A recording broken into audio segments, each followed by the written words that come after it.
We're thrilled to welcome you to the very first episode of The School Report, a new series where we'll be shining a spotlight on the things that matter most to you, the Sydney Catholic Schools community. Throughout the year, we'll be visiting some of our 148 schools across the Sydney Archdiocese, bringing you insights and innovations from experts and educators on some of the most topical issues and areas of interest in teaching, learning and faith. Our Sydney Catholic Schools communities are places to gather, collaborate and learn.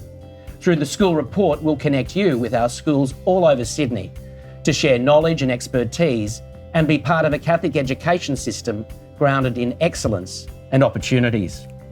Now in this, our inaugural episode, we're going to be talking about all things kindergarten.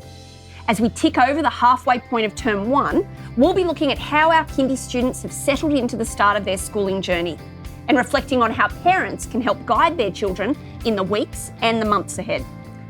Now to help us dive deeper, we're joined first by Nicole Jones, the Principal of Macaulay Catholic Primary, and Diane Cowan, Principal of St Bridget's Catholic Primary. Nicole and Diane, welcome to the School Report. Thank you. Now, Nicole, starting school is a big deal for both families and students. Why is it such a huge deal? It's a huge transition because they've gone from preschool to the kindergarten classroom. It's such a structured routine. So they're not used to that. They come into the classrooms, they come into the playgrounds. It's a sensory overload. There's so many new things for them to see every single day. So that transition is huge compared to what it might be from year 1 to year 2, where the environment is still the same. Now, Diane, it's a transition for our students, but it's also a transition for our parents. How is that transition going from preschool or daycare or perhaps being at home with their children all day into kindy? Look, there are many differences, and for parents it can be quite huge. There are new structures, new routines, lots of different things happening. The most important thing is, trust the schools. We've done this before and it is an exciting time. It's, getting used to the new routines, listening and looking for that support where needed. But the other thing is as well that when it comes down to it, we are there to support the schools. The transition will happen. The visibility might not be the same, so you may not get all the information throughout the day like you would in a preschool or a daycare setting, but we will be there for the children, and it is an exciting journey for those children too. So, Nicole, how can parents help their child transition to full-day school? I think there's 3 really important things to remember: sleep, food and routine. They really need to have a really good night's sleep and a good routine before that, a bedtime story, something that they look forward to. If they wake up in the morning, a nutritious breakfast is the thing that they need the most. They need to have something to eat that'll give them that fuel to learn during the day. And routine. Every morning they should have the same routine so that it's calm, happy before they even step foot into the school. Now, Diane, Nicole just mentioned food. What's a really, really great lunchbox look like? First of all, one that the children can open. Containers can cause a bit of grief for children. I have fallen into that trap, let me tell you. Make sure it's easy for the children to open. Make sure they know what's actually in their lunchbox as well. Maybe have your child involved in packing. Make sure there as well things like a nice nutritious meal. Fruit is a great one. Try and stay away from those highly processed foods. And a simple sandwich, it doesn't need to be elaborate. It's what the children will eat. Now, Nicole, you mentioned routines, but in the busyness of today, families have so much going on. How is it that they can manage a routine around starting school, even when they've got family obligations, other children, lots of things happening and working? Absolutely. And we understand that every family is going to have a different routine. I think it's consistency. So it's not having dinner every night, it's having dinner at the same time every night. Children need to know that there's an actual routine in their household that they know and that they can work through every single day. That helps make a calm, happy house. So we are having dinner every night, just at the same time. At the same time. Let's talk about sleep. How much sleep should a kindy student be getting? They should be in bed by 8 p.m. We're looking at least 9 hours a night. It's really, really important. At the very least, yeah. At the very least. Yeah. They're young brains, aren't they? They still need to be able to process and grow at this stage. Absolutely. Yeah. Now, Nicole, big question. Is the evening tantrum normal? Absolutely and normal. I'm not talking about parents. No. It is absolutely normal. And I think that parents really need to understand that every child will go through that. It may not be at the same time, but it does happen and it's totally normal. Let's talk about screen time, because Diane, I think this is one of the things that can play on parents' minds. How much screen time can a 5 or 6 year old really manage in terms of what's happening at home? Look, it's interesting because screen time, it is around things like social media are there. Most important thing is that parents actually understand what their children are viewing. Things like social media, they actually have an age restriction. So for young kindergarten children, they don't meet that 14-year age restriction. So really important that they stay away from those things. When it comes to screen time, try and limit it. Try and do some other things. You mentioned reading a book, maybe going outside and playing. They're the most important things, and especially crucial for at bedtime. Trying to really limit the amount of screen time prior to bed.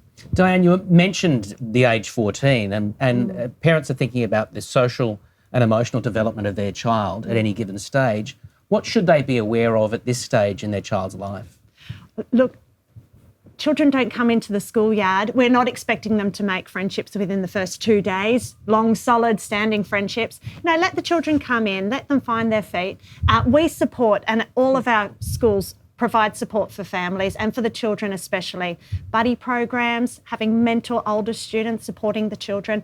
It's a really nice way to ensure that the children feel comfortable. Maybe it might be supporting with opening up a lunchbox, or it might be to help them with different activities, playing on the playground. You know, through supporting the children, we find that they thrive.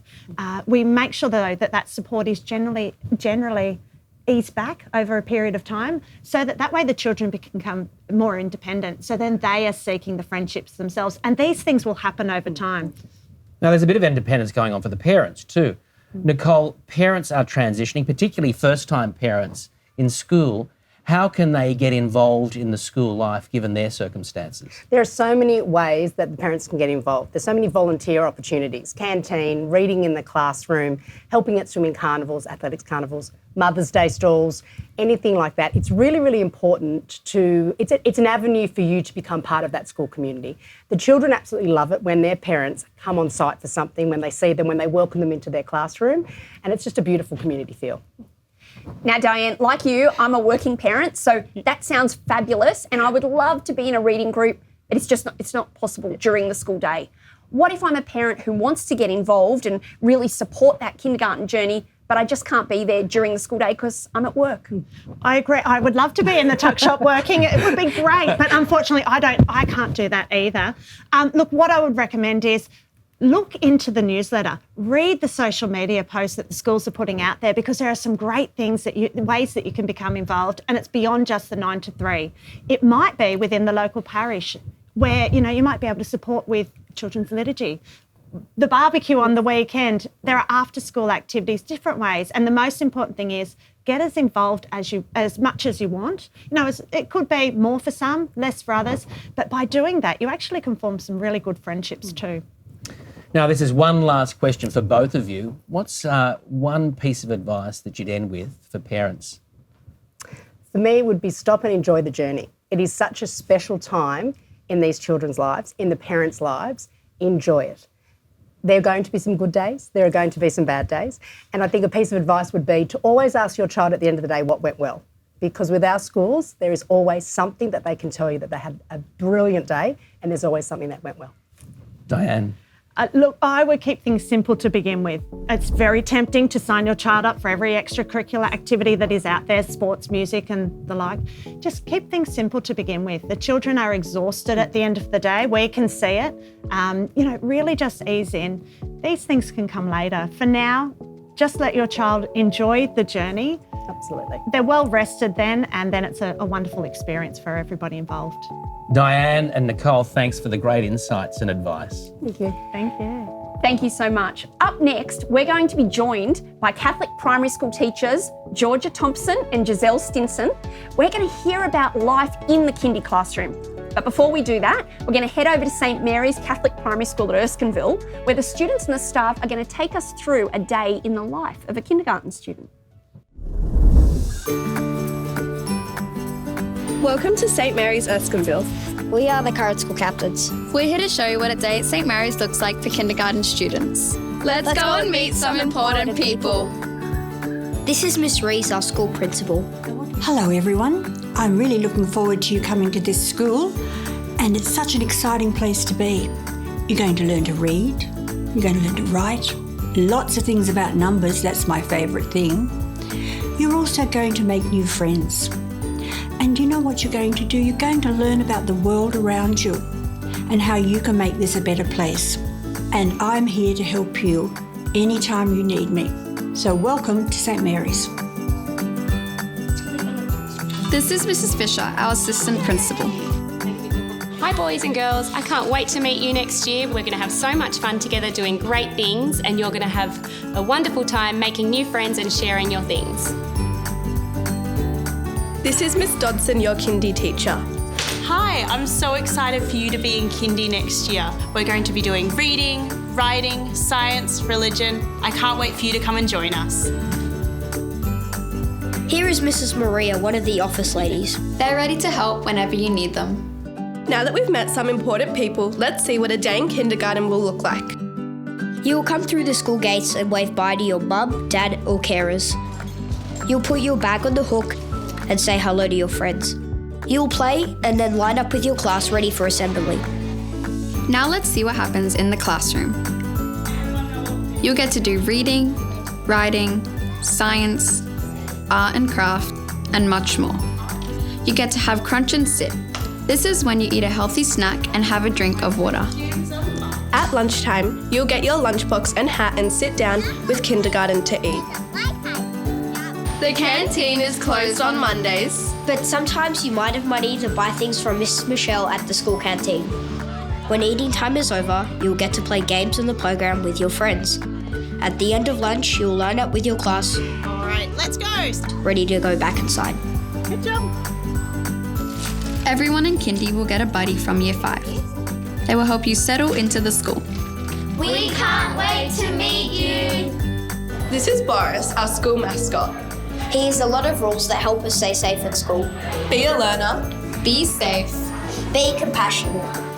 Here are the toilets. They are the perfect size for you. One for the girls. And one for the boys. At the end of the day, you will pack your bag and line up outside to wait to get collected from school. We love St Mary's. And we know you will too. See you next year.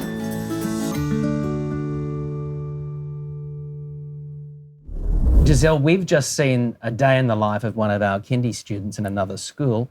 What can a kindergarten student across our system expect each day? Well, we always start with a welcome, followed by prayer, and we always go through our routine for the day. So we have a visual timetable, which allows the children to see what's coming up next throughout the day. So then we have our 3 main learning blocks with lunch, afternoon tea in between, as well as brain breaks throughout the day as well. We heard in the previous session about routine and how important that was, so I can see how that's being lived out in the classroom. Georgia, what would parents be expecting to see from their children? We're only halfway through term 1 of kindergarten. What can they be expecting to see? And I think that's really important to remember, Jacqueline, that we are only halfway through term 1.